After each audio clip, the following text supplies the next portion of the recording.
ተራስተልን ክቡራን ተመልካቾቻችን ሲሳያገና ክልዋላዊ ሚዲያ ሐሙስ ታኅሳስ 30 2018 ዓመተ ምህረት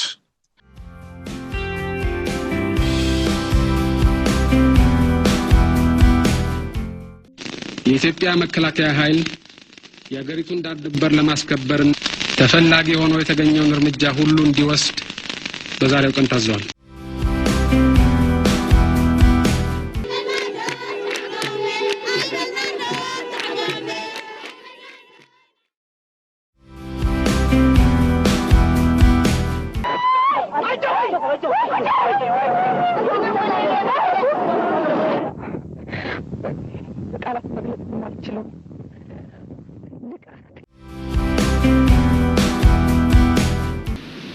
ሚሽን ታዘን በረራ ግዳጅ ታዘን በመንበርበት ጊዜ ዝቅ ባለ ከፍታ በመበርበት ጊዜ ጸረ አውሮፕላን ከመሬት የተተኮሰ አውሮፕላኔን የሞተሯን ክፍል መታትና መብረር ሳልችል ቀረሁ።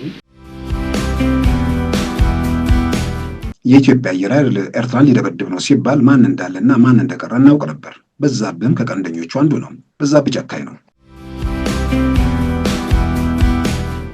ያኔ ሀገር ሲሞት አላየንም። ቢያንስ በቅርባችን በርቋችን እንትን ውስጥ ሀገር ሲሞት አላየንም ለማለት ብቻ የሚባል ነገር ነበር የሚያስለው። ያን ዘፈን እያደመጥን ከጎረቤታችን ሶማሊያ ስትሞት አየን። መልሳ መነሳት አቅቷት ስትንፈራፈር ባልተቋረጠ ቀውስና መከራው ስትቀጥል አየን።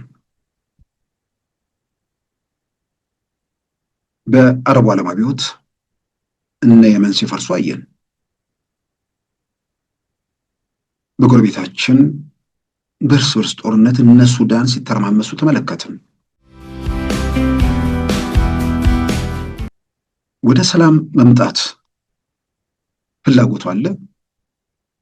ወደ ሰላም ለመምጣት ሲሞክሩ ስጋት ውስጥ የሚከታቸው ኮንታክት የሚያደርጓቸው ወይ ደግሞ ግንኙነት የሚፈጥሩት አካባቢው ካለው ወረዳ ጋር ነው። እነዚያ የወረዳ ባለስልጣናትን ግንኙነት ሲያደርጉ እዛ ላሉት ፋኖች መረጃ ቀብለው ገና ከመነሳታቸው ፊት ያስገድሏቸዋል ወይ ደግሞ እዛው እንዲታፈኑ ያስደርጋሉ። በዛሬው ፕሮግራማችን በእነዚህና በሌሎች ወቅታዊ ጉዳዮች ላይ ትኩረት አድርገናል። አሁን ወደ ዕለቱ ዜናም እናመራለን። የኢትዮጵያ መንግስት ግንቦት 4 ቀን 1990 ዓ.ም ኤርትራ በኢትዮጵያ ላይ ወረራ መፈጸሟን አስታወቀ። ሰራዊቱም ሀገሩን እንዲከላከል ትዕዛዝ መሰጠቱን የወቅቱ ሀገሪቱ መሪ ጠቅላይ ሚኒስትር መለስ ዜናዊ በቪዲዮ መግለጫ ይፋ አደረጉ። የኢትዮጵያ መከላከያ ኃይል የሀገሪቱን ዳር ድንበር ለማስከበር ተፈላጊ ሆኖ የተገኘውን እርምጃ ሁሉ እንዲወስድ በዛሬው ቀን ታዟል።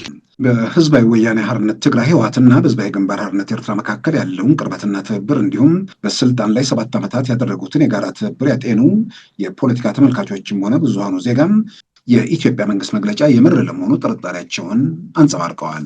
በኢትዮጵያ ተማሪዎች ትግል ውስጥ ተጠቃሽ ከነበሩ የዚያ ትውልድ አባልና በኋላም የአዲስ አበባ ዩኒቨርሲቲ መምህር የነበሩት ዶክተር መኮንን ቢሻው ጦርነቱ የምር ነው ወይ ብለው ከጠየቁት ውስጥ ይጠቀሳሉ። ከዓመታት በፊት ከዚህ ዓለም በሞት የተለዩት ዶክተር መኮንን ቢሻው በወቅቱ ከኢትዮጵያ ጋዜጣ ጋር ባደረጉት ቃለ ምልልስ ጦርነቱ የእውነት ነው ብዬ መቀበል የጀመርኩት የመቀሌው አይደር ትምህርት ቤት በኤርትራ ጀት ከተመታ በኋላ ነው ማለታቸው ይታወሳል። ጦርነቱ ከተጀመረ በ4ኛው ቀን ማለት ነው። ዶክተር መኮንን ቢሻው ያም ቢሆን ሙሉ እንዳልተቀበሉትና ገና 60 በመቶ ላይ እንደሆኑ ነበር የገለጹት። በህወሓትና ሻዕቢያ መካከል ካለው ቅርበትና ትብብር አንጻር አንዱ በሌላው ላይ ጦርነት ሊከፍት ይችላል የሚለው በፍጹም ያልተጠበቀ ነበር። ጦርነቱ ግንቦት 4 ቀን 1990 ዓ.ም ፈንድቶ በ24ኛው ቀን ግንቦት 28 ቀን 1990 ዓ.ም በመቀሌ ከተማ አይደር ትምህርት ቤት ላይ የኤርትራ ተዋጊ ጀቶች በጣሉት ቦምብ በርካታ ህጻናት አለቁ። በዚህ ዕለት የኢትዮጵያ አየር ኃይል ደግሞ በአስመራ ከተማም በኤርትራ አየር ኃይል ቤዝና አውሮፕላኖች ላይ የተነጣጠረ ጥቃት መፈጸሙ ተገለጸ። ጥቃቱን ለማድረስ ከበረሩት የኢትዮጵያ አብራሪዎች አንዱ ተዋጊ ጀታ ንብረታቸው ተመቶ በኤርትራ መንግስት ቁጥጥር ስር ወደቁ። በኢትዮጵያው ጠቅላይ ሚኒስትር ዶክተር አብይ አህመድ ጀግናም በኤርትራው ፕሬዝዳንት አቶ ኢሳያስ አፈወርቂ ደግሞ ከሃዲ የሚል ስም የተሰጣቸው እኚህ ሰው ከኢትዮጵያ ስመጥር ተዋጊ ጀት አብራሪዎች አንዱ ኮሎኔል በዛብህ ጴጥሮስ ነበሩ። ጠቅላይ ሚኒስትር አብይ አህመድ ባለፈው ኅዳር ወር ሆሳዕና ከተማ ላይ በተከበረው የብሔረሰቦች በዓል ላይ የጀግንነት ምልክት አድርገው የጠቀሷቸው ኮሎኔል በዛብህ ጴጥሮስን የኤርትራው ፕሬዝዳንት አቶ ኢሳያስ አፈወርቂ ደግሞ በዛብህ ጨካኝ ነው ሲሉ ህያት ለተባለው የፓርቲያቸው መጽሔት ገልጸዋል። ከ1969 እስከ 1971 ኢትዮጵያ ከሶማሊያ ጋር ባደረገችው ጦርነት በአየር ለአየር ውጊያና ከአየር ወደ ምድር በሚሰነዘሩ ጥቃቶች ከፍተኛ የጀግንነት ተግባር በመፈጸም ወረራውን ለመቀልበስ አይነተኛ ሚና መጫወታቸው በሰፊው ከሚገለጽላቸው አብራሪዎች አንዱ ኋላም ለዚሁ ተግባራቸው የላቀ የጦር ሜዳ ጀብዱ ተሸላሚ የነበሩት ኮሎኔል በዛብህ ጴጥሮስ የኢትዮጵያ አየር ኃይልን የተቀላቀሉት በ18 ዓመታቸው በጥር ወር 1961 ነበረ። የታዋቂው ምሁርና ፖለቲከኛ ፕሮፌሰር በየነ ጴጥሮስ ታናሽ ወንድም የሆኑት ኮሎኔል በዛብህ ጴጥሮስ በሀዲያ ዞን ባዶዋቸው በተባለ ወረዳ ሐምሌ 13 ቀን 1943 መወለዳቸውን የህይወት ታሪካቸው ያስረዳል። በሶማሊያ ጦርነት ወቅት ከፍተኛ ጀብዶችን የፈጸሙት 30 ዓመት ሳይሞላቸው በሃያዎቹ አጋማሽና መጨረሻ ዕድሜ ክልል ውስጥ ነበረ። ኢትዮጵያ እስከ ድሬዳዋ ድረስ የመጣውንና በጀነራል ዚያድ ባሬ ትዕዛዝ የተላከውን የሶማሊያ ወራሪ ኃይል በምድርና በአየር ኃይል ቅንጅት ከቀለበሰችውና ሉዓላዊነቷን ካረጋገጠች በኋላ ኮሎኔል በዛብህ ጴጥሮስ ወደ ኤርትራ ተላኩ። በግዳጅ ላይ ያሉ ሚያዝያ 12 ቀን 1976 ዓ.ም በ33 ዓመታቸው በሻለቃ ማዕረግ ላይ ያሉ አውሮፕላናቸው ተመታ። በኤርትራ አማጽያን በሻዕቢያ እጅም ወደቁ። እኔ ሻለቃ በዛብህ ጴጥሮስ እባላለሁ። የኢትዮጵያ አየር ኃይል የሚግ 23 ቦምበር አውሮፕላን በራሪ ነበርኩኝ። በአሁኑ ጊዜ በህዝባዊ ግንባር በኤርትራ ነጻ አውጪ ህዝባዊ ግንባር ተማርኬ በምርኮ ላይ ይገኛለሁ። የተማረኩትም በ1976 ዓመተ ምህረት ሚያዝያ 12 ቀን ነበር። የዕለቱ ዕለት ሚሽን ታዘን በረራ ግዳጅ ታዘን በምንበርበት ጊዜ ዝቅ ባለ ከፍታ በመበርበት ጊዜ ጸረ አውሮፕላን ከመሬት የተተኮሰ አውሮፕላኔን የሞተሯን ክፍል መታትና መብረር ሳልችል ቀረሁ እና በዚህ አጋጣሚ መዝለል ነበረብኝ። ዘለልኩ። በጃንጥላ ከወጣሁ በኋላ መሬት አረፍኩ። በአስተራረፌ ላይ በጣም ዝቅተኛ ከፍታ ላይ ስለነበርኩኝ ራሴን ተቆጣጥሬ ፓራሹቱን አስፈላጊ የሆነ ጥሩ ቦታ ለማረፍ አልቻልኩም ነበር እና በዛ በአስተራረፌ ጊዜ ይመስለኛል የግራ እጄን ተሰብሬ ነበር እና ያን ህሊናዬን ሳትኩኝ። ኮሎኔል በዛብህ ጴጥሮስ ኢላማቸውን በእርግጠኝነት ለማግኘት በሚል በድፍረት ዝቅ ብለው በመብረር በተደጋጋሚ ለአደጋ መጋለጣቸውን በሶማሊያም ጦርነት ወቅት አውሮፕላናቸው ተመቶ እንደነበር፣ ነገር ግን ጉዳቱ የከፋ ባለመሆኑ የተመታውን አውሮፕላን ደብረ ዘይት ላይ ማሳረፋቸው በታሪካቸው ውስጥ ተመዝግቧል። በ1976 ሚያዝያ ወር በኤርትራ አማጽያን እጅ የወደቁት ያኔው ሻለቃ የኋላው ኮሎኔል በዛብህ ጴጥሮስ ከ7 ዓመታት በኋላ መንግስት ሲለወጥ ወደ ሀገራቸው ተመለሱ። የኢትዮጵያ አየር ኃይልን በበራሪነትና በአሰልጣኝነት እንደገና ተቀላቀሉ። የኢትዮጵያና ኤርትራ ጦርነት ሲፈነዳ በኢትዮጵያ የነበሩት በራሪዎች በአብዛኛው ተባረው ከፊሉም በእስር ቤት ሌላውም በስደት በነበሩበት ወቅት ኮሎኔል በዛብህ ጴጥሮስ እንደገና ወረራውን ለመቀልበስ ግንቦት 28 ቀን 1990 ዓ.ም ለግዳጅ በሄዱበት አስመራ ከተማ ላይ አውሮፕላናቸው ተመታ። ግንቦት 28 ቀን 1990 ዓ.ም በመቀሌ ከተማ የአይደር ትምህርት ቤት ህጻናት በኤርትራ ተዋጊ ጀቶች የተጨፈጨፉበት፣ በሌላም በኩል ደግሞ ወደ አስመራ ለጥቃት ከሄዱት የኢትዮጵያ በራሪዎች አንዱ ኮሎኔል በዛብህ ጴጥሮስ ተመተው የወደቁበት ቀን ነበረ። አስመራ ላይ የኮሎኔል በዛብህ አውሮፕላን መመታቱ ሲገለጽ በአስመራ ጎዳናዎች የነበረውን ጭፈራ አሶሺየትድ ፕሬስ በወቅቱ በቪዲዮ አስቀርቶታል።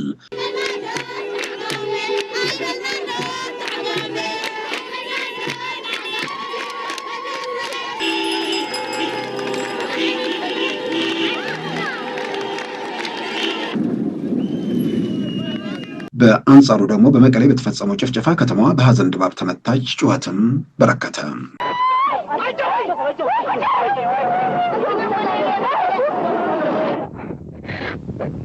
ቃላት መግለጽ የማልችለው ትልቅ ሐዘንና የእሱ ያደረገው ግፊት እኔ አሁን ልጆችን ጥዬ ሁሉ ነገር ንብረቴን ትቼ ከግምቱ ሰራዊት ጎን ሆኜ ይህንን ሁሉ ግፍ እንድወጣው ይገፋፋኛል። ያደረገው የሰብአዊ ድርጊት በህፃናት በ7 ዓመት ህፃናት ላይ በትምህርት ቤት ውስጥ ያደረገው ግፊት ፋሽስቱ ሂትለር ካደረገው የማያንስ የበለጠ እንጂ በመሆኑ መናገር አልችልም።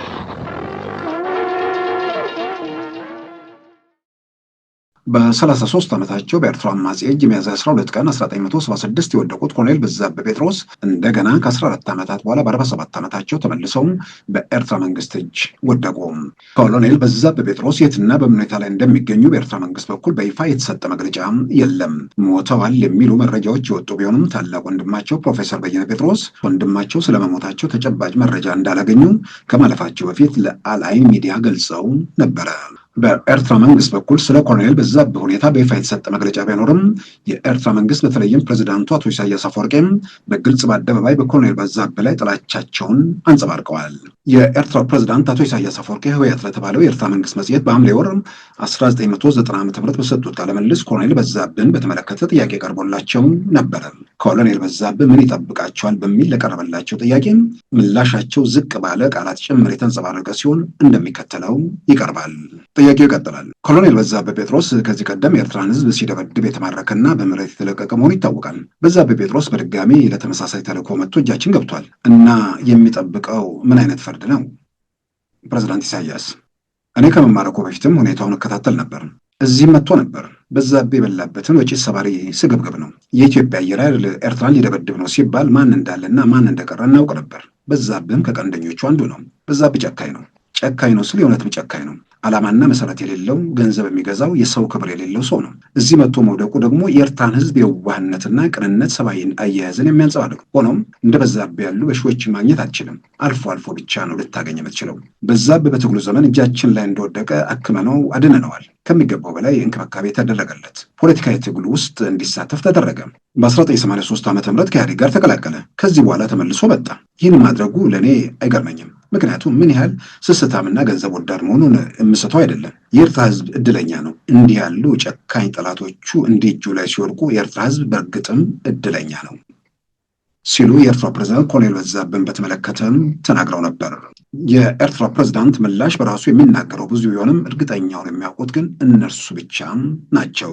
የኢትዮጵያ አየር ኃይል ካፈራቸው ስመጥር አብራሪዎች አንዱና በጀግንነታቸውና በበረራ ችሎታቸው በበረራ ባለሙያዎች ጭምር የተመሰከረላቸው ኮሎኔል በዛብህ ጴጥሮስ የ5 ልጆችም አባት ናቸው። ልጆቻቸው በአባታቸው ጀግንነት ይኮራሉ። በሆሳና ከተማም ለሀገር ባለውለታነታቸው የመታሰቢያ ሐውልት ቆሞላቸዋል። ፕራውድ እንደሆነ ያደርገኛል። ግን አት ዘ ሴም ታይም ያው በዛብህ ማለት በጣም የምንናፍቀው አሁንም ያው በሁለቱ መካከል ያለ ቤተሰብ ነው። ጥያቄ ውስጥ ያለብንና ግን ደግሞ ስቲል እሱን በጀግንነቱ መታወሱ በተለይ ለአሁኑ ትውልድ ቆራጥነት፣ አለመረሳት፣ ዋጋ መክፈል ማለት መታወስ እንደሆነ ለኔ እንደ ልጁ ስሜት ፈጥሮብኛል። ያው እንግዲህ ልጁ እንዳለው በዛብህ በእርግጥ እኛ አሁንም በህይወት እንዳለ አድርገን ነው የምንቆጥረው። ስለዚህ እንዳልሞተ ነው የሚሰማን። በእንደዚህ አይነት ሁኔታ ሊታሰቡ ያልቻሉ ብዙ ሰዎች ስላሉ ጓደኞቹም እኔም ራሴ እንኳን ማቃቸው ወጥተው የቀሩ ስማቸው ያልተጠራ ብዙ ስላሉ የእሱ ስም ግን በተደጋጋሚ የተጠራ በአገር ባለውለታነት ሲዘከር መስማት ራሱ ለኛ ለውስጥ መንፈሳችን ትልቅ ደስታ ነው። እንደ ቤተሰብ የሚሰጠን እንደ እህትም እንደ ቤተሰብም ናፍቆታችንን በዚህ እንወጣለን። የኢትዮጵያው ጠቅላይ ሚኒስትር ዶክተር አብይ አህመድም የጀግንነት ተምሳሌ መሆናቸውን ባለፈው ዳር ወር በሆሳና ከተማ ላይ መስክረዋል። እያንዳንዱን ፈተና ወደ ዕድል በመቀየር የኢትዮጵያን ብልጽግና እናፋጥናለን። የኢትዮጵያን አንድነት እናጠናክራለን። ኢትዮጵያ ትጸናለች። ኢትዮጵያ ትበለጽጋለች። ኢትዮጵያ ለአፍሪካውያን ወንድሞቻችንና እህቶቻችን የብልጽግና ምልክትና ምሳሌ ትሆናለች። በሰላም እንደጀመርን በሰላም እንጨርሳለን። እኛ የኮሎኔል በዛብህ ልጆች አንሸማቀቅም። በጀግንነት የጀመርነውን በጀግንነት እንጨርሳለን።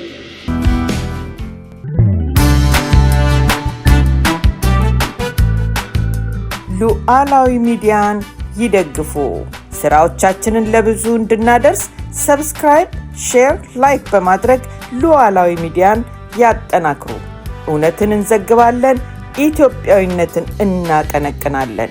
መድረኩ ግን ለሁሉም አመለካከት ክፍት መሆኑን እናረጋግጣለን። ሉዓላዊ ሚዲያ።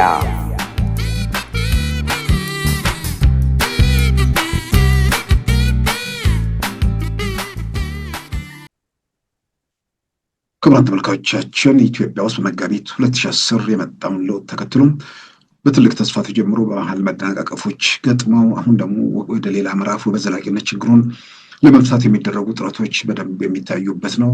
ኢትዮጵያ ውስጥ ኢኮኖሚውን ለማነቃቃት ስራዎች መጠነ ሰፊ ስራዎች እየተሰሩ ነው። በከተሞች በገጠሮችም የተለያዩ የህብረተሰብ ክፍሎችን ለመደጎምና በቤትም በምንም ለማገዝ የሚደረጉ ጥረቶች በስፋት እየታዩ ነው። ከዛ ጋር እንግዲህ ተያይዞ ትልቅ ትርጉም ያላቸው ስራዎች እየተሰሩ ነው። ከፍተኛ የጸጥታ ችግር የነበረበት ሀገር ነው። ያን የጸጥታ ችግር ለመቅረፍ መጠነ ሰፊ ስራዎች ተሰርቶ ብዙ ርቀቶች ተመተዋል። ያም ሆኖ ያላለቁም የሚንከባለሉ ችግሮች እንዳሉ ይታወቃል። በኢኮኖሚም ረገድ ያው ከገንዘብ ኢኮኖሚ ማሻሻያው ጋር ተያይዞ የብር የመግዛት አቅም በገበያ እንዲወሰን ሲደረግ ከዛ ጋር ተያይዞ የተፈጠሩ ጫናዎችም አሉ። እነዚህን በኢኮኖሚው እንዲሁም በጸጥታው በኩል ያሉ ነገሮችን በዘላቂነት በተረጋጋ ሁኔታ መልክ ለማስያዝ የሚደረጉ ጥረቶች ከፍተኛ ጥረት እየተደረገ ነው። ችግሮች ኢትዮጵያ ውስጥ አሉ። ከችግሮች ለመውጣት ስራዎች እየተሰሩ ነው። ከችግሮች ለመውጣት መጠነ ሰፊ ስራዎች እየተሰሩ ነው። ዛሬን ሳይሆን ነገን ጭምር እየታሰቡ ትልቅ ስራዎች እየተሰሩ ያለባት ሀገር ነች። ትውልዱ ላይ ስራ እየተሰራ ነው።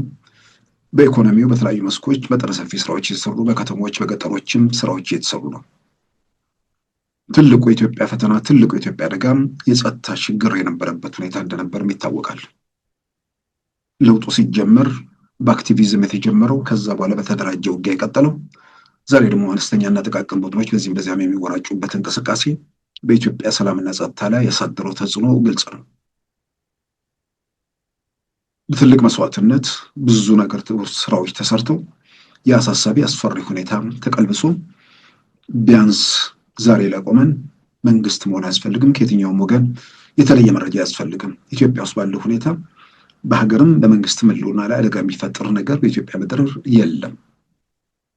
ያ መንግስትን ደገፈም አንድ ወገን አልደገፈም፣ የመጀመሪያ የሀገር ህልውና ቀጣይነት የሚጠላው መንግስት ኖሮም ሀገር መቀጠሉ እጅግ በጣም መሰረታዊ ነገር ነው። የሚጠላው መንግስት ሲሄድ አብሮ ሀገር የሚጠፋ ከሆነ ያ የሚጠላው መንግስት ቀስ ብሎ በጊዜ ሂደት እንዲለወጥና ሀገሩ እንዲቀጥል ነው ማሰብ ማንም ጤነኛ ሰው ያለበት። ስለዚህ ኢትዮጵያ ውስጥ በተለያየ መንገድ በስሜት በመረጃ እጦት በጥላቻ በየራሱ ምክንያት ብዙ መወራጨቶች የነበሩባት ሀገር ነች። መንግስትን ለማፍረስ ሁሉም በየአቅሙ ሞክሯል። የሚተኩሰው ተኩሰ፣ መግለጫ የሚያወጣው ወጣ፣ የሚያጨበጭበው ማጨበጨበ። በገንዘብ የሆነም መንግስት ሲሄድ የሆነ ነገር ይደርሰኛል የሚለውም የሚችለውን አደረገ። ይህን ደግሞ ለመቀልበስና የሀገር ሰላምና አንድነቷን ለማረጋገጥ መንግስታዊ ኃላፊነቱን በመጠነ ሰፊ መንገድ ተንቀሳቀሰ። ከምንም በላይ ደግሞ ኢትዮጵያ የጸጥታ ተቋማት ትልቁን ዋጋ ከፍለው የኢትዮጵያን ህልውና አረጋግጠዋል። የኢትዮጵያን ቀጣይነት አረጋግጠዋል። ዛሬ ላይ ቆመው የተለየ የፖለቲካ ግንዛቤ ወይ ደግሞ እውቀት ወይ ደግሞ የተለየ ነገር አያስፈልግም። ኢትዮጵያ ውስጥ ያለው ሁኔታ ላይመለስ በምንድነው በተኩስ ወይ ደግሞ በመግለጫ ወይ ደግሞ በአክቲቪዝም በግርግር ኢትዮጵያ ውስጥ መንግስት ለመለወጥ ወይ ደግሞ ግርግር ለመፍጠር የነበረው እድል ለአንዴና ለመጨረሻ ጊዜ ተሰግቷል። የማይመለስ ነገር መሆኑን በአይናችን እያየን እየተመለከትን ነው። ያ ማለት ያላለቁም የጸጥታ ችግሮች አሉ። የጸጥታ ችግሮቹን የኢትዮጵያን ህልውና ወይም የመንግስትን ህልውና አይነኩም ማለት በህብረተሰቡ የዕለት ተዕለት ህይወት ላይ ተጽዕኖ አድርጉም ማለት አይደለም። ግን ሀገርን እንደ ሀገር መንግስታዊ መዋቅርን እንደ መንግስት ለማፍረስ የሚያስችል ሁኔታ ኢትዮጵያ ውስጥ አለመኖሩ መንግስትን ከመደገፍ አለመደገፍ ጋር አይደለም፣ ሀገር ከመቀጠል አለመቀጠል ጋር ጭምር በኃላፊነት ስሜት ለሚያይ ሰው ያንን ነው የሚገመግመው። አንዳንዴ ኢትዮጵያ ውስጥ ባለው ሁኔታ ነገሮችን በሰከነ መንገድ ለማየት መቸገር ይታያል። ኢትዮጵያ ውስጥ በቡድን ማሰብ ይታያል። አንድ ጊዜ የሆነ ነገር ተነገረ፣ ከዛ በኋላ ምንድን ነው የተፈጠረው? ማን ምንድን አስከተለ? ሁኔታዎች እዚህ ጋር እንዴት ደረሱ? በዚህ ሂደት ውስጥ ማን ኃላፊነት አለበት? ምንድነው ችግሮቹ? ይሄንን ጊዜ ወስዶ ለማሰብ፣ ጊዜ ወስዶ ለመነጋገር፣ ጊዜ ወስዶ ለመወያየት እንኳን የመፈለግ ነገር አይታይም። ይሄን በድፍረት ነው የምናገረው። ምክንያቱም አቅም የማያንሳቸው ለማየት፣ ለመረዳት፣ ለመተንተን የሚችሉ ሰዎች ሁሉ የሆነ ቦታ ላይ ተዘግቶባቸው ቁጭ ብለው ስለማገኝ ጭምር ነው የምለው። ስለዚህ የሀገር መቀጠል፣ የኢትዮጵያ ጸንቶ መቆም በማናቸውም መንገድ ከሚወዱት መንግስት ወይ ደግሞ ከሚጠሉት መንግስት ጋር የተያዘ ብቻ ሳይሆን የትውልድ ቀጣይነት ነው።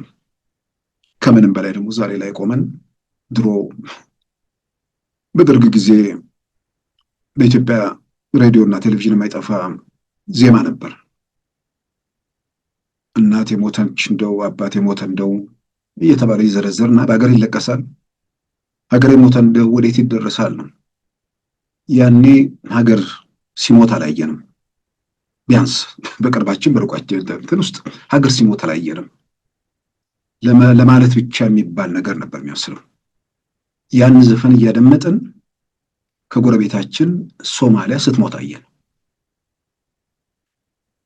መልሳ መነሳት አቅቷት ስትንፈራፈር ባልተቋረጠ ቀውስና መከራ ውስጥ ስትቀጥል አየን። በአረቡ ዓለም አብዮት እነ የመን ሲፈርሱ አየን። በጎረቤታችን በእርስ በርስ ጦርነት እነ ሱዳን ሲተረማመሱ ተመለከትን። ሀገር እንዴት እንደሚሞት፣ ሀገር ሲሞት ደግሞ ሀገር የሞተ እንደው ወዴት ይደረሳል እንደተባለው መድረሻ ሰዎች ሲያጡ፣ በመካከለኛ የኑሮ ህይወት ላይ የነበሩ የሲሪያ ዜጎች ወይም ሶሪያ ዜጎች በስደተኛ ካምፕ ህይወታቸውን ሲገፉ፣ እንደዚህ ያሉ በተጨባጭ ትላንት ላይ ቆመን ሀገር እንዴት ይሞታል፣ ምን ይፈጠራል ብለን በዛ ደረጃ ነገሮችን ብንገመግም እንኳን ዛሬ ላይ ቆመን ሀገር እንደሚሞት፣ ሀገር ሲሞት ደግሞ መድረሻ እንደምናጣ፣ የጎበዝ አለቆች የሽፍቶች መጫወቻ እንደምንሆን፣ ስለ ኑሮ ውድነት ወይ ደግሞ ስለ ልጆች ትምህርት ቤት ሳይሆን ስለ መኖር አለመኖር፣ ወጥቶ ስለ መግባት አለመግባት፣ እንዲህ አይነት መከራና ፍዳ፣ ስቃይና ሰቆቃን እንደሚደርስ ተመልክተናል። ስለዚህ ሀገር ይሞታል። ሀገር እንዳይሞት ጨቋኝም ይሁን አምባገነን የፈለገው ይሁን የመጀመሪያው ማንም ኃላፊነት የሚሰማው ዜጋ መንግስት እንዲኖር ነው። ቀጥሎ ያ ጨቋኝ መንግስት ደግሞ እንዴት መወገድ አለበት የሚለው ላይ ደግሞ የተደራጀ ስራ መስራት ነው። ግን ጨቋኝ መንግስት በኢትዮጵያ አለ ወይ? ኢትዮጵያ ውስጥ አንዳንድ በየሰፈራቸው ተደራጅተው የሚከሱ ሰዎች እንደሚሉት በኢትዮጵያ ውስጥ ዘረኛ መንግስት ነው ያለው ወይስ ዘረኞች ተባብረው የሚተኩሱበት መንግስት ነው? ይህን በሁለተኛ ደረጃ ማየት ነው። ይህን ቁጭ ብሎ ሲያዩ ሲመረምሩት በቀላሉ ማንም ሰው መረዳት የሚችለው ነው። ትልቅ የጠፈር ምርምር አይደለም። በአይን የሚታይ የሚዳሰስ እውነት ነው። የት ነበር? አሁን የት ነው ያለ ነው? ኢትዮጵያዊነት ከመጋቢት 2010 በፊትና ከመጋቢት 2010 በኋላ በግለሰብ መብትም በግለሰብ ነፃነትም በየትኛው መንገድ በብሔረሰብ ነጻነት ጭምር ብሔር ብሔረሰቦች የሚል በዓመት አንድ ቀን ታኅሳስ 29 አደባባይ የሚጨፈርበትን እኩልነት ሳይሆን በተጨባጭ ተግባር ኢትዮጵያ ውስጥ ኢትዮጵያን እኩል የሚሆንበት ስርዓት ከመጋቢት 10 በፊትና ከመጋቢት 10 በኋላ በሰፈር ተደራጅተው የሚዘርፉ በሰፈር ተደራጅተው ሀገርን የሚያቆረቁዙ ሰዎች በኢትዮጵያ ፖለቲካ ስልጣን ላይ አሉ። ሀገርን በመንደር የሚመነዝሩ ትልቁን ስዕል የሚያደበዝዙ ሰዎች በኢትዮጵያ ፖለቲካ ስልጣን ላይ አሉ። ማንም ጤነኛ ለሆነ ሰው በአይን የሚታይ በእጅ ጭምር የሚዳሰስ ትርጉም ያለው ሁኔታ ለሚመረምር ለሚመለከት ሰው የተሰወረ ነገር አይደለም። ይሄ በራሴ ምሳሌ ለማስደገፍ አንዳንዴ ሀገር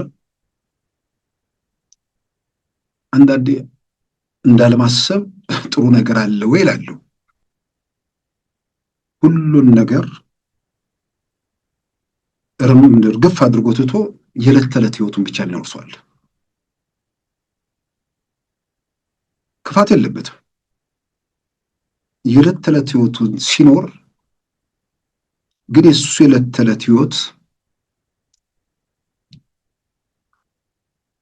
ቀጣይና ዘላቂ መሆኑን ለማረጋገጥ ምን አይነት ሁኔታ ኢትዮጵያ ውስጥ ያስፈልጋል የሚለውን ነገር ደግሞ ትንሽ ጊዜ ወስዶ ማሰብም በጣም አስፈላጊ ነው።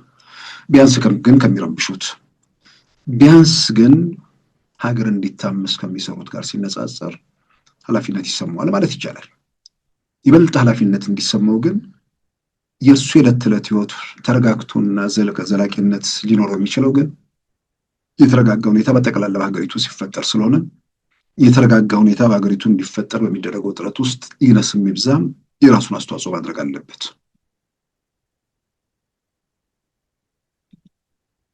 ምክንያቱም ሀገራት ሲፈርሱ ስላየን በቲፒኤልኤፍ የመጨረሻ ዘመናት በግሌ ህወሓት እንደሚወድቅ እርግጠኛ ነበርኩ። ግን የሚያስፈራው ህወሓት ኢትዮጵያ ላይ እንዳይወድቅባት ነበር። ይህንንም ብዬ ጽፌያለሁ። ህወሓት ይወድቃል፣ ግን አስፈሪው ነገር ላያችን ላይ እንዳይወድቅ ነው የሚል ነገር ነበር። ያን ደግሞ ለእንዴት ነው ላያችን ላይ የሚወድቀው የሚለው ነገር ሲመጣ ይነስም ይብዛም መሳሪያ ይዘው መግለጫም እያወጡ የሚንቀሳቀሱ ኃይሎች ነበሩ። እነዚህ ኃይሎች ወደ ጫፍና ጫፍ የሄዱ ኃይሎች ወደ አንድነት መምጣት አለመቻላቸው ያ አምባገነንና ጨቋኝ ስርዓት ከኢትዮጵያ ፖለቲካ ሜዳ ከወጣ በኋላ ክፍተቱን የሚሞላ ኃይል ከሌለ ሶማሊያን፣ ሊቢያን፣ ሶሪያን አሉ የሚባል የትርምስ የቀውስ የመከራም ሀገራት በብዙ ጥፍ ልትሆን ትችላለች። ብዙ ቁጥርም ስላለን ከሌሎቹ አንጻር ደግሞ ድህነታችንም የበረታ ስለሆነ የኛ ደግሞ መከራ የሰፋ ሊሆን ይችላል። ስለዚህ እነዚህ ኃይሎች እንደማይተባበሩ አየን። ጫፍና ጫፍ ነው አመለካከታቸው። በሌላ በኩል ደግሞ ኢትዮጵያ ውስጥ እንቅስቃሴ እየተደረገ ነበር። እንቅስቃሴ የሚደረገው ደግሞ በብሔርተኛ ኃይሎች ነው። ውጭ ያሉ የዛ እንቅስቃሴ ጋር ቅርበት አላቸው የሚባሉ ብሔርተኞች ደግሞ አቋም የሌላቸው ሰዎች ናቸው። ምን እንደሚፈልጉ ምን ማሳካት እንደሚሹና ግባቸው ምን እንደሆነ እንኳን ማንም ሰው ለመረዳት አይችልም። እንዳየሩ ጸባይ አቋማቸውን የሚቀያየሩ ሰዎች ናቸው። አየሩ እንኳን አሜሪካ ቢያንስ በአሜሪካ በሌላውም ዓለም በአብዛኛው የአሜሪካ ግን በደንብ የሚታይ ነው። ክረምቱም ክረምት ሆኖ ይታያል፣ በጋውም በጋ ሆኖ ይታያል፣ ጸደዩም መኸሩም እንደዚህ የሚገለጹ ነገሮች አሉ። ግን ከዛ በላይ አቋማቸውን በነጋና በጠባ ቁጥር የሚቀያየሩ ግባቸው የማይታወቁ ሰዎች እንቅስቃሴው ቲፒኤልኤፍን እያንገዳገደ ባለበት ሰዓት ያ እንቅስቃሴ ውጭ ያሉ ሰዎች ጭምር የነሱ ነው የሚል አስፈሪ ሁኔታ ውስጥ ገባል። በግሌ ከመጠን በላይ ፈራሁ። በግልጽ ቋንቋ ለመነጋገር ኢትዮጵያ ውስጥ ያለው እንቅስቃሴ የነጀዋር እንቅስቃሴ ከሆነ ኢትዮጵያ ትፈርሳለች የሚል ፍራቻ ውስጥ ገባው። አንዳንዴ በተፈጥሮ ተስፈኛ ሆነ ሰው አለ። እንደዛ ተስፈኛ ነኝ ብዬ ራሴን አምናለሁ። ነገር ግን እዛ ጋር ጨለመብኝ። እንዲህ ጨለማ ሲወጥ ደግሞ አሜሪካ ውስጥ ያለውባት ከተማ ሊዝበር ፓይክ የሚባል መንገድ አለ። እዛ ጋር አንድ ስታርባክስ አለ። እዛ ስታርባክስ በአብዛኛው የጎረቤት ሀገር ሶማሌ ሰዎች የማይጠፉበት ነው። ቁጭ ብለው ነው የሚውሉት። ከስራ ተመልሰው እዛ በቃ ሲያወሩ ነው የሚውሉት። በአብዛኛው ሌላው ፒክ አድርጎ ምናምን ነው የሚሄደው። እንዲህ አይነት ውስጥ ሰው ጨለማ ሲሰማው እንትን ሲል እዛ አይነት ስታርባክስ ውስጥ ስገባ ልክ ኢትዮጵያንም አተናት እኛም ልክ እንደዛ እንደ ጎረቤት ሀገር ሶማሌ ሰዎች ሁሉን ነገር እርግፍ አድርገን በቃ ነገር ዓለሙን ትተን እንደዛ አይነት ህይወት ውስጥ እንቀጥላለን ነው የሚል አስፈሪ ስሜት ይሰማኝ ነበር። በወቅቱም ጽፌዋለሁ። ያም ስሜት ስለሚሰማኝ በአደባባይ ኢትዮጵያ ልትፈርስ ስለሆነ ህወሓት በስልጣን ላይ ይቀጥል ብዬ በአደባባይ በምስልና በድምጽ እየታየው ተናግሬያለሁ። ይህንን መልሼ ማነሳው እንዳየረው ጸባይ የምወደውና የጠልምጠላው መንግስት ስላለና ስለሌለ አይደለም። የመጀመሪያ ሀገር ህልውና ነው። ህወሓት ላይ ያለኝ አቋም ማለት የማይናወጥ ነው። ኢትዮጵያን 27 ዓመት መከራ ውስጥ የከተተ ዓለም በተለወጠበት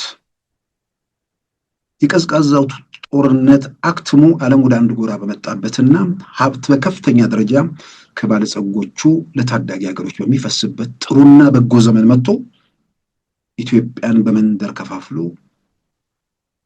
የተጫወተባት ኋላ ቀር ኃይል መሆኑን ያኔም አውቅ ነበር። ዛሬ ደግሞ ከምንገምተው በላይ ኋላ ቀር መሆኑን በ7 ዓመታት ውስጥ ባየነው የበለጠ ተረዳን። ያ ኋላ ቀር ያ ዘረኛ የኢትዮጵያን ማዕከላዊ መንግስት ጫፍ ላይ ቁጭ ብሎ ከመንደሩ ውጭ ማሰብ የማይችል ኋላ ቀር ቡድን ምን የሚሆን ምን መንግስት ነው። ሌሎች ምንም አቋማቸው ግልጽ ያልሆኑ ደግሞ ሰዎች መጥተው ሀገሪቱ መጫወቻ እንዳያደርጓት ትርጉም ያለው ኃይል እስኪመጣ ቢያንስ ሀገራችን መቀጠል አለባት በሚል ቲፒኤልኤፍ እንዲቀጥል በአደባባይ ድምፄን አሰምቻለሁ። ይሄ የምንድነው ቲፒኤልኤፍ የሩቅ ጊዜ ምናምን ነገር አይደለም። ህወሓት ሊወገድ ከ6 ከ7 ወር ባልበለጠ ጊዜ ውስጥ ማለት ነው።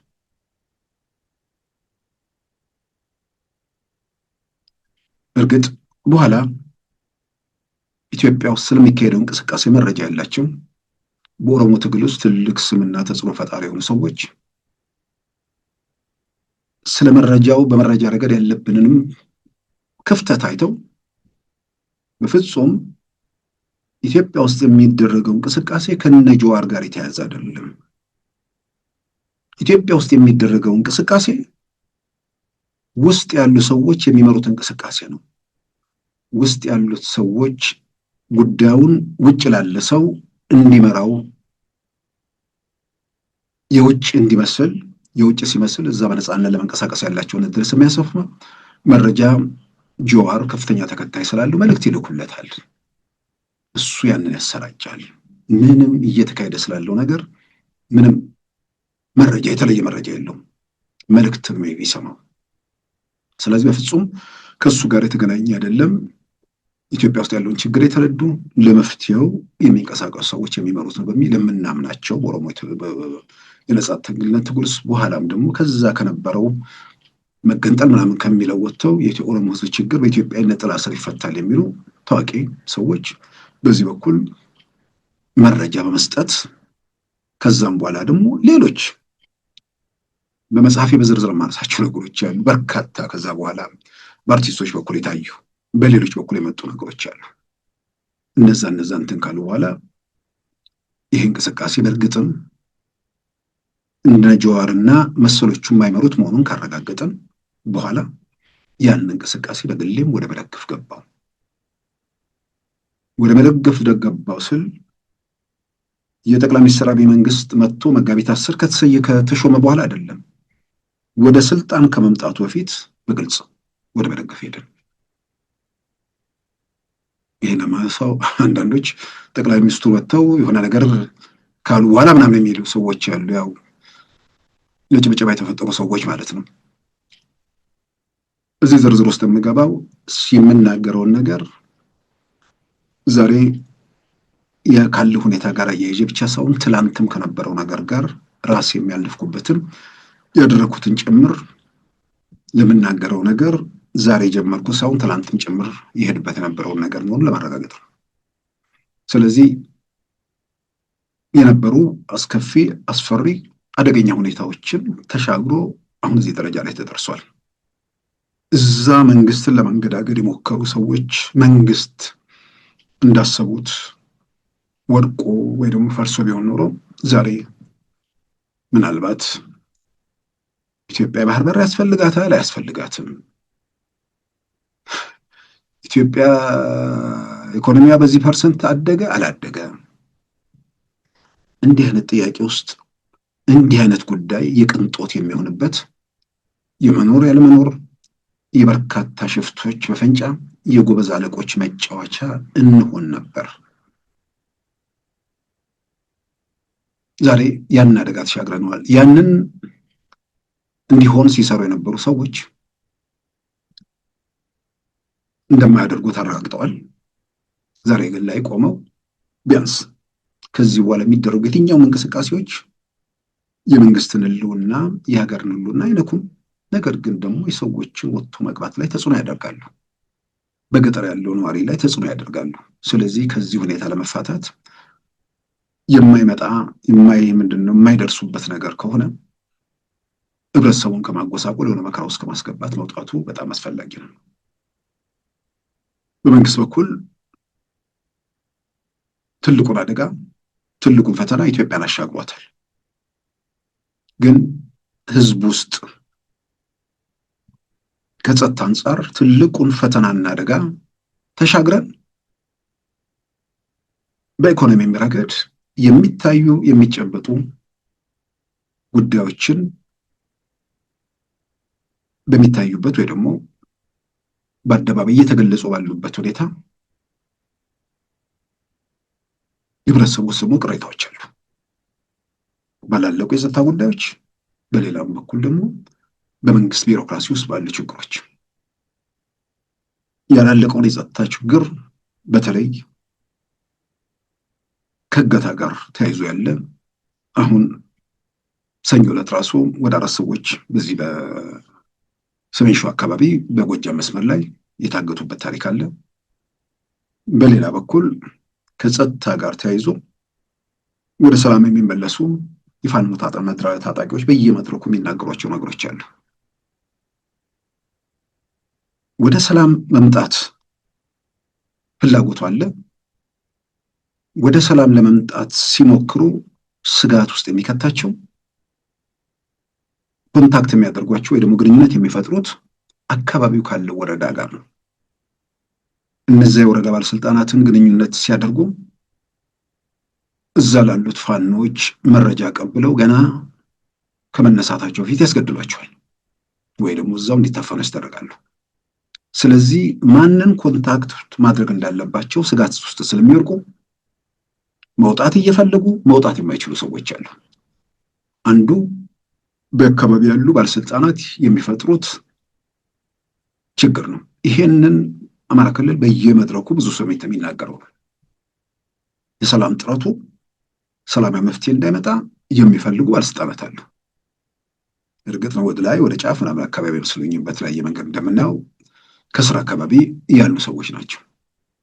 እነዚህ ሰዎች መጀመሪያ አካባቢ የትግሉ ወይ ደግሞ የእንቅስቃሴው ደጋፊዎች ሊሆኑ ይችላሉ። የመጀመሪያ አካባቢ በተበነገረው ደግሞ በተገለጸው መሰረት የዛን ሀሳብ የገዙ ሰዎች ሊሆኑ ይችላሉ።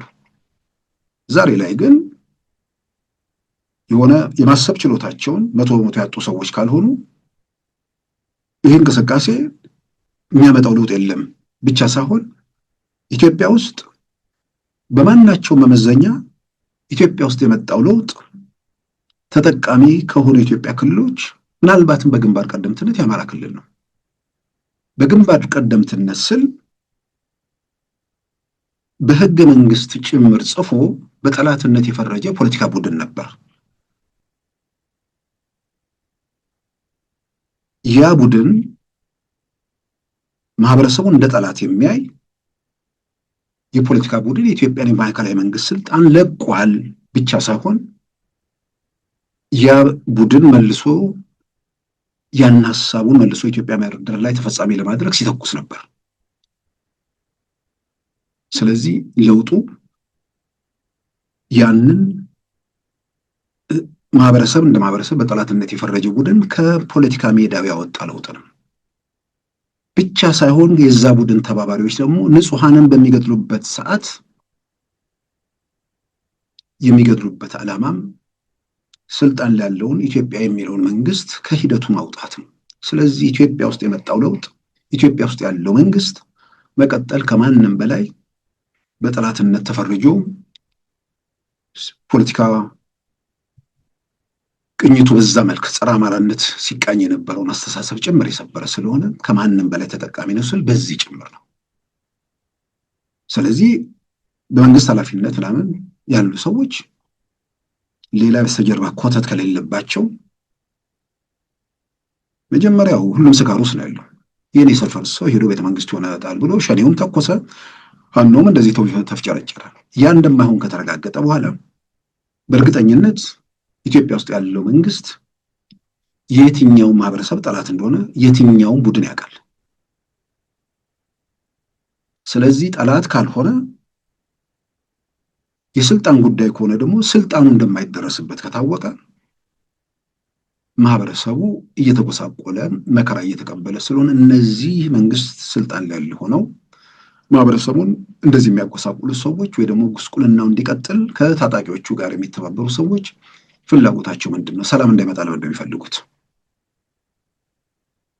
ገንዘብ አቀባባዮች ናቸው ማለት ነው። ለነዚህ ታጣቂዎች የሚላከውን ገንዘብ በተዘዋዋሪ ያገኛሉ ማለት ነው። ምንድነው እዛ ጋር የሚፈልጉት ነገር? እርግጥ ነው ጨዋታው ካበቃ የሚላክ ገንዘብ የለም። የሚላክ ገንዘብ ከሌለ ብዙ ሰዎች የገቢ እጥረት ይገጥማቸዋል። እርግጥ ነው አንዳንዶቹ ኢንቨስተሮች ሆነዋል ይባላል ወደ ኡጋንዳ ወደ ምናምን አካባቢ። ስለዚህ እነዚህ መንግስት ኃላፊነት ላይ ሆነው አንደኛ ዓላማው የአማራን ህዝብ መከራ ውስጥ የከተተ መሆኑን አይተውታል። ሁለተኛ ኢትዮጵያ ማዕከላዊ መንግስት ስልጣን ላይ መጣው አማራን በጠላትነት የፈረጀውን የፖለቲካ ቡድን አስወግዶ ነው። ኢትዮጵያ ውስጥ ያለው መንግስት በየትኛውም መመዘኛ የመንደር የሰፈር እቁብ ወይም እድር አይነት እንቅስቃሴ ውስጥ ያለ አይደለም። የሰፈር እድርተኞቹ ወይ ደግሞ ማህበርተኞቹ እነሸሌ የሚተኩሱበት ቡድን ነው። ይህን ሁሉ ግምት ውስጥ አስገብቶ ከህብረተሰብ መብትና ጥቅም አንጻር በማናቸውም መመዘኛ እዚህ መንግስት ላይ ሊተኮስበት የሚችልበት ሁኔታ አለ ወይ ነው። ለስልጣን ሲባል ይተኮሳል። ጠቀመ ምንድነው? ለህብረተሰብ ጠቀመ አልጠቀመ ስልጣን የሚፈልጉ ሰዎች ስልጣኑ ላይ መውጣትና ከስልጣን የሚገኘውን በረከት ይፈልጉታል። ግን ስልጣን ላይ እንደማይወጣ ከተረጋገጠ በኋላ ስልጣኑ ጉም ላይ ተሰቀለ የማይደረስበት መሆኑ ደግሞ ከታየ በኋላ የህብረተሰቡ መከራና ስቃይ እንዲቆም እነዚህ ሰዎች ማድረግ ያለባቸው እንዲያደርጉ ይጠበቅ ነበር። ግን እያደረጉ አይደለም። የጥቅም ጉዳይ ሆኖ አይተውታል። በተለያየ መንገድ ከታጣቂዎቹ ጋር በስልክም በተለያየ መንገድ እየተገናኙ መረጃ እየሰጡ አንዳንድ የሚያደርጉት ነገር ይባላልና ምንድነው ገደልን ማረከም ነው ይባላል። ተዋግቶ የገደለና ተዋግቶ የማረከ ቦታ ይይዛል። እዚህ ጋር ደረስኩ ይባላል። ከውስጥ ባሉ መረጃ አቀባዮች በዚህ ወቅት የሆነ እንቅስቃሴ ላይ በዚህ በኩል አለፈ ተብሎ ከበስተጀርባ ከቦ ወይ ምናምን ጥቃት ተሰንዝሮ በየትኛው ወታደራዊ እንቅስቃሴ ውስጥ በሽፍትነት እንቅስቃሴ ውስጥም የሚያጋጥም ነገር ነው። እንደዚህ አድርገው የታጠቁት ወደ ሰላም እንዳይመለሱ፣ በሌላም በኩል ደግሞ እነዚህ ሰዎች ገንዘብ የሚስልኩላቸው ሰዎች ተስፋ ቆርጠው ምንድነው ድጋፉን እንዳያቆሙ አንዳንዴ አለው ያሉ እንዲመስል የሚደረጉ እንቅስቃሴዎችን ለመደገፍ የሚያደርጉት ጥረት። ስለዚህ በመንግስት ቢሮክራሲ ውስጥ ሆነው በቀጥታም በተዘዋዋሪም አሁን ደግሞ የቴክኖሎጂ ሰዎች ናቸው የኢትዮጵያ ማዕከላዊ መንግስት ስልጣን ላይ ያሉት። ስለዚህ እነዚህን ሰዎች መመንጠርና ምናልባትም ከኃላፊነት መውረድ አይደለም፣ እነዚህን ለፍርድ ማቅረብ ነው። እዛ ከሚተኩሰው በላይ አማራ ህዝብ መከራ፣ ስቃይ፣ ሰቆቃ ውስጥ እንዲገባ ያደረጉ ሰዎች ስለሆኑ ማለት ነው። ስለዚህ በኦሮሚያ ክልልም ይሁን በአማራ ክልልም ይሁን በትግራይ ክልል የትኛው መንግስት የትኛው አማጺ እንደሆነ ስለማይታወቅ እሱን ለጊዜው ማለፉ ነው የሚሻለው። እሱ አጠቃላይ ዘላቂ መፍትሄ የሚፈልግ ነገር ነው። ምናልባት ትግራይ ውስጥ ያለውን ነገር ለመለወጥ የሚንቀሳቀሱ ኃይሎች በዛ በኩል ያለውን ነገር በዘላቂነት ለማድረግ ያላቸው እድል ሰፊ ነው። ከቀን ወደ ቀን ብዙ ነገሮች እየተመለሱ ነው። ነፃ አውጪው የመብት ተሟጋቹ የትግራይን ህዝብ ጄኖሳይድ ተፈጸመበት እያለ እየቀኑ ያላዘነው ቡድን የትግራይን ህዝብ ለ2 ዓመታት የጨፈጨፈ ቡድን ያስጨፈጨፈ ቡድን ሀብት ንብረት እንዲወድም ያስደረገ ቡድን መሆኑ ዛሬ የአደባባይ ሚስጥር ሆኗል። እዚህ ጋር ከደረሰ በኋላ ላይም አልሰማም የሚለውን ሰው ምንም ማድረግ አይቻልም። አደባባይ ተገልጧል። የሂደቱ ተዋናዮች መስክረዋል። ብዙሃኑ ማን እዚህ መከራ ውስጥ እንዳስገባው ስላወቀ ከዚህ በኋላ ያለው እዳው ገብስ ነው እንደሚባለው ነው። ትግራይ ውስጥ ያለው ነገር ብዙ የሚያሳስብ አይመስለኝም። በአማራ በኦሮሚያ ክልል ያለው የጸጥታ ያስተዳደር መዋቅር ውስጥ ያሉ ሰዎችን የመመንጠሩ የማረሙ ስራ በጣም በጣም በጣም አስፈላጊ ነገር ነው። ምክንያቱም የአማራ ክልል ታጣቂ ኃይሎች የኦሮሚያ ክልል ታጣቂ ኃይሎች መስዋዕትነትም እየከፈሉ ነው። ከነሱ አልፎ በኢትዮጵያ መከላከያ ሰራዊት ዋጋ እየከፈለ ነው። ይህን የሚያደርጉት ደግሞ በመንግስት መዋቅር ውስጥ የተሰገሰጉ ሰዎች መሆናቸው በተለያየ መንገድ እየተገለጸ ነው። ስለዚህ ችግሩን በዘላቂነት ለመፍታት የሰላም አማራጩ ከሁሉም በላይ የሚደገፍ ነው። ችግሩን በዘላቂነት ለመፍታት ወደ ሰላም የመጡ ሰዎች እነርሱም ማበረታታቱ ትልቅ ነገር ነው። ውስጥ ያሉ ሌቦችን ሌብነታቸው አመፅ እንዲቀጥልና ከአመፅ ትርፍ ለማግኘት ብቻ ሳይሆን እስከ ፌዴራል ባሉ መዋቅሮች ደግሞ ከታክስ ከምናምን ጋር ተያይዞ ህዝብ የሚያማርሩ የተደራጁ አንዳንዴ በሰፈራቸው የሚያስቡ ሌላ ጊዜ ደግሞ በኪሳቸው የሚያስቡ ሌቦችን እነሱን ትርጉም ባለው ሁኔታ መንግስት ስር ነቀል አይነት እርምጃዎች ወስዶ ህብረተሰቡ ላይ በዚህ በኩል ያሉ ጥያቄዎችን መመለስ አለበት። ይሄ በህብረተሰቡ ላይ በተደጋጋሚ የሚታዩ በመንግስት ቢሮክራሲ ውስጥ ለምንድን ነው ኢትዮጵያ ውስጥ የመጣውን ለውጥ ከምር ደግፈው ከምር በተለያየ መንገድ አስተዋጽኦ የሚያደርጉ በህዳሴው ይሁን በተለያየ መንገድ ያን ሁሉ እንትን የሚያደርጉ ሰዎች በቢሮክራሲ ውስጥ ያላቸው ቢሮክራሲው የሚገጥመው ችግር በከፍተኛ ደረጃ ያማራቸዋል። ብዙ መሰናክሎችና እንቅፋቶች አሉ። ስለዚህ እነዚህን መሰናክሎችና እንቅፋቶች በተመለከተ መንግስት በተደራጀ መንገድ ሁኔታዎችን ገምግሞ ምላሽ መስጠት አለበት። የአንድ የለውጥ በረከት ኢኮኖሚያዊ እንቅስቃሴ የጸጥታ ሁኔታ መረጋገጥ ብቻ ሳይሆን ህብረተሰቡ ሂደት ውስጥ እንዲገባ በተለያየ መንገድ ለማድረግ የሚያደርገውን አስተዋጽኦ ራሱንም ለመጥቀም የሚያደርገውን ነገር በህግና በስርዓት መሰረት ምላሽ ማግኘት የሚገባው ነገር ደግሞ ማግኘት አለበት።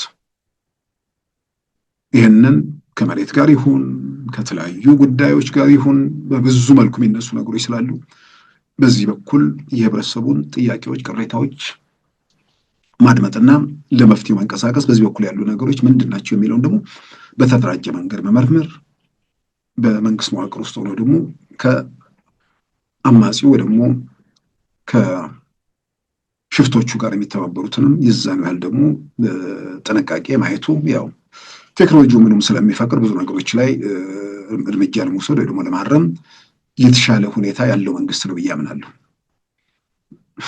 ኪሳቸው ውስጥ ያለ ይመስለኛል። ያን ለማድረግ ብዙ ቢቸግረው አይመስለኝም። ስለዚህ በዚህ በኩል ለመፍትሄ እየሰጠ ፈርተው ወደ ሰላም መድረክ መመለስ ያልቻሉትንም ሰዎች ወደ ሰላም መድረክ ለመመለስ ያግዛል። በዘላቂነት ሰላምን ለማረጋገጥም የሚጠቅም ነው። በሌላ በኩል እንግዲህ የዚህ የገታው ነገር ነው። የተወሰነች ቦታ አሊዴሮ ምናምን የሚባል አካባቢ ከሰሜን ሸዋ ወደ ጎጃም መውጫ ላይ ተከታታይ ነው፣ ተደጋጋሚ የሚያጋጥምበት ቦታ ነው። ስለዚህ እንደ መፍትሄ ተደርጎ የተወሰደው ሲመጡም ከጎጃም ወደ አዲስ አበባ፣ ከአዲስ አበባ ወደ ጎጃም መስመር ሲኬድ ተመሳሳይ ቦታ ላይ ስለሆነ እርምጃ የሚወሰደው። ስለዚህ የተወሰነ ሰዓት ላይ በአጀብ እንቅስቃሴ ተጀመረ። እስከ ተወሰነ ሰዓት የሆነ ቦታ ማዕከል ላይ ይደርሳሉ። ከዛ በኋላ በኢትዮጵያ የጸጥታ ኃይሎች ታጅበው እነዛን ቦታዎች ያልፋሉ። ሰላም ተረጋገጠ። አሁን ሁኔታዎች የተረጋጉ ናቸው በሚል ጥበቃ ቆመ ነው ወይ ደግሞ እጀባው ቆመ። ያን ተከትሎ ሰኞ ዕለት አንድ ኤፍኤም የሚባል አውቶቡስ ላይ አዲስ አበባ ወደ ጎጃም መስመር የሚጓዝ እሱ ላይ ተኮሱ። ከዛ ቢያንስ 4 ሰዎችን አግተው ወሰዱ የሚል ዜና ነው የመጣው። በአጀብ በዘላቂነት በአጀብ ማድረግ የሚቻል ነገር አይደለም። ግን ደግሞ በዘላቂነት መፍትሄው እስኪገኝ ደግሞ አጀቡን በተወሰነ ደረጃ መቀጠሉ በጣም በጣም አስፈላጊ ነው። በሌላ በኩል ግን አንዳንዴ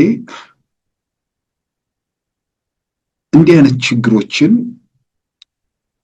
ለመወጣት በተለይ ሰብአዊ መብት ምናምን የሚሉ ድምጾች የህግ በላይነት ምናምን ከሚሉ ነገሮች ጋር ምናልባት ይሄዳል አይሄድም አላውቅም። ሰብአዊ መብት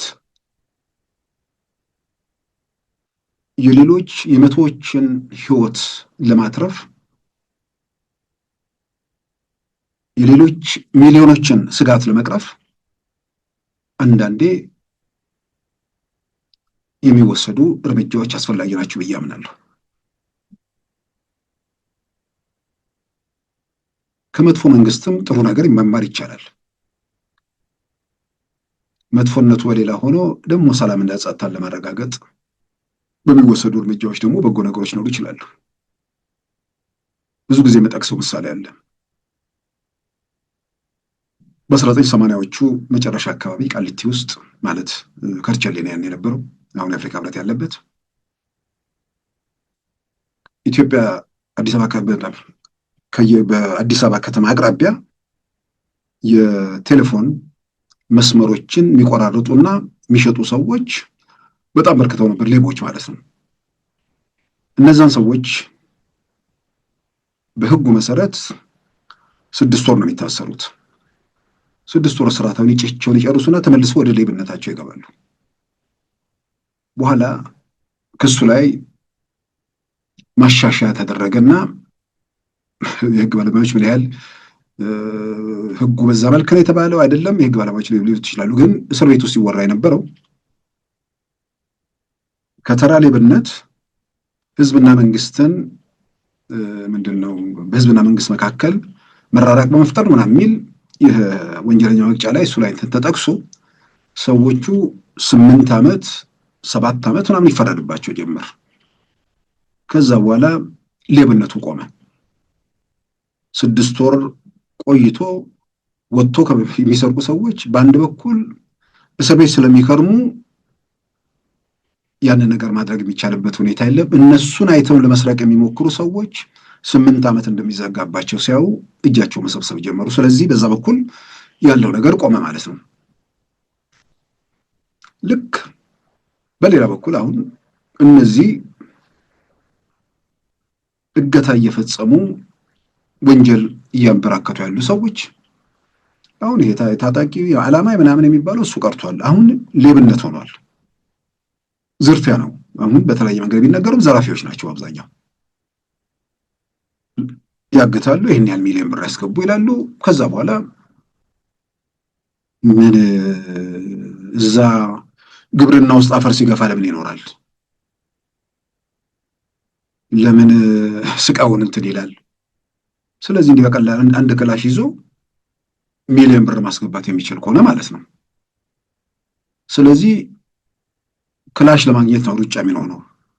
ይህን ግን በምንድን ነው መፍታት የሚቻለው? በኢትዮጵያ ውስጥ በሶማሊያ ወራሪ ኃይል ኢትዮጵያን ከመውረሩ በፊት በ1950ዎቹ አካባቢ እንዲህ አይነት የደፈጣ ምናምን ነገር የእንትን አይነት ነገሮች ነበሩ ነው የሚባለው። ከዛ ኮማንዶዎችን በተለያየ መንገድ ያንን ለመከላከል በኢትዮጵያ ደረጃ የተወሰዱ እርምጃዎች አሉ።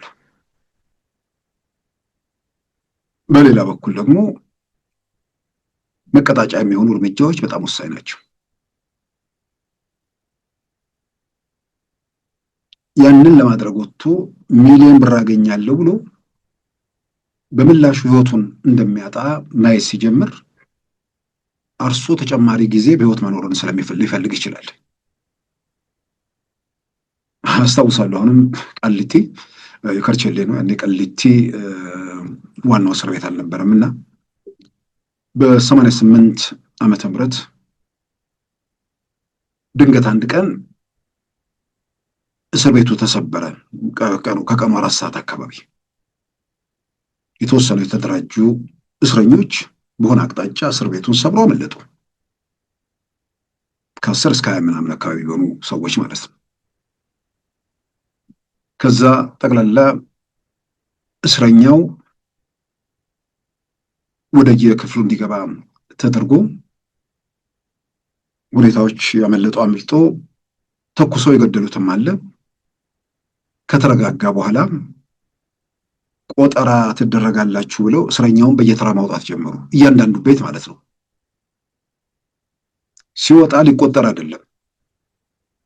በዛ ሙከራ ውስጥ ተሳታፊ ነው የተባለ የተገደለ እስረኛን አስክሬን ሜዳ ላይ አስተኝተው እሱን ጭምር እንዲያነው ሰው ልክ እንደነሱ እናደርጋለን የምትሉ ከሆነ የሚጠብቃችሁ ይሄ ነው የሚል ማስጠንቀቂያ ማለት ነው። ያኔ እስር ቤት ሰብረው ሲያመልጡ ተኩሶ መግደል መንግስት ያንን ማድረጉ ምንም የሚጠይቅ ነገር አይደለም። እስር ቤት ለመስበር በተሞከረበት ሰዓት እርምጃ መውሰድ ያው እስር ቤቱ ጠባቂዎች ኃላፊነት ነው። አሁን ያን አይደለም እየተቹ ያለሁት። ነገር ግን ለሌሎች መቀጣጫ እንሞክራለን ብትሉ ልክ እንደዚህ መጨረሻ ላይ አስከሬናችሁ ነው የሚገኘው የሚል እያንዳንዱ ቤት በየተራ እየወጣ አስከሬኑን እንዲጎበኛ ማድረግ ስራ ይሰሩ ነበር፣ ለመቀጣጫ ማለት ነው። የተለያዩ በርካታ ምሳሌዎች ሊኖሩ ይችላሉ። ሰዎች ላይ የሚፈጥረው ችግር ጫና አለ።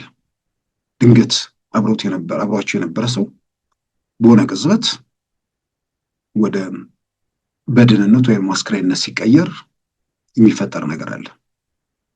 ያ መቀጣጫ፣ ማስፈራሪያ ይቅርባችሁ የሚል መልእክት ነው። ልክ እንደዚህ ምናልባትም አውቶቡሶች ውስጥ በአንዳንድ አውቶቡሶች ውስጥ የተወሰነ ኮማንዶቹ አብረው ተጉዘው እነዚህ ሰዎች ከክላሽ ያለፈ መተኮስ የማይችሉ ሌላ ነገር የሌላቸው ሰዎች እዛው ሜዳ ላይ ቢያሰጧቸው ምናልባት ሌሎቹ ከዛ አይነት ሁኔታ ሊማሩ ይችላሉ። ሚሊዮን ሳይሆን የሚጠብቃቸው አሊዴሮ በተባለ ቦታ ላይ ሞት እንደሆነ ማየት ሲጀምሩ ከዛ ድርጊትም ሊታቀቡ ይችላሉ። የበለጠ ደግሞ የጸጥታ ባለሙያዎች በተለያዩ አማራጮችና መንገዶችን በደንብ ያውቃሉ። ስለዚህ በእንደዚህ በገታ በኩል ያለ በብዙ መልኩ በየአቅጣጫው የነበረ ነገር ነው። በብዙ መልኩ እሱን ተሻግረናል። ይህ ጥያቄ ውስጥ የሚገባ ነገር አይደለም። ነገር ግን አሁንም ደግሞ የሆነ ቦታ ላይ እገታ አለ ሲባል ለምሳሌ ወደ ጎጃም የሚሄድ ሰው በሰሜን ሸዋ በኩል በአሊዴሮ በተባለ በኩል የሚሄድ ሰው ያችን ቦታ እስኪያልፍ እየተሳቀቀ ነው የሚያልፈው ማለት ነው። እድለኛ ከሆነ ደግሞ ያልፋል። ይህን ነገር ሳይሳቀቅ ማለፍ የሚችልበትን ዘላቂ መፍትሄ ማበጀት፣ በመንግስት ቢሮክራሲ ውስጥ ያሉ ሌቦችን መመንጠር፣ ወደ ሰላም መንገድ መምጣት የሚፈልጉ ሰዎችን እንዳይመጡ ጋሬጣ የሆኑ በተለያየ ኃላፊነት ያሉ ሰዎችን ደግሞ ባለው ቴክኖሎጂም በምንም ከኪሳቸው ባለው ስልካቸው ጭምር በደንብ አድርጎ ጎብኝቶ እነሱን ለፍርድ ማቅረብ ነው። የስቃይ የሰቆቃ የመከራ ምንጮችም ስለሆኑ እነዚህ እርምጃዎችን በመውሰድ ሌሎች ውጤታማ ትርጉም ያላቸውን ስራዎች የበለጠ መሬት ማስያዝ፣ ህብረተሰብ ውስጥም የበለጠ እርካታ መፍጠር የሚቻልበት ሁኔታ ስላለ በዚህ ዙሪያ ያሉ ስራዎች ተጠናክረው መሰራት አለባቸው ብዬ አምናለሁ። ክቡራን ተመልካቾቻችን የዛሬ ሐሙስ ታህሳስ 30 2018 ፕሮግራማችን በዚሁ ተጠናቋል። ጤና ይስጥልን።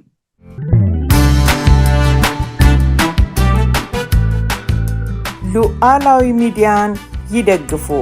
ስራዎቻችንን ለብዙ እንድናደርስ ሰብስክራይብ፣ ሼር፣ ላይክ በማድረግ ሉዓላዊ ሚዲያን ያጠናክሩ። እውነትን እንዘግባለን፣ ኢትዮጵያዊነትን እናቀነቅናለን። መድረኩ ግን ለሁሉም አመለካከት ክፍት መሆኑን እናረጋግጣለን። ሉዓላዊ ሚዲያ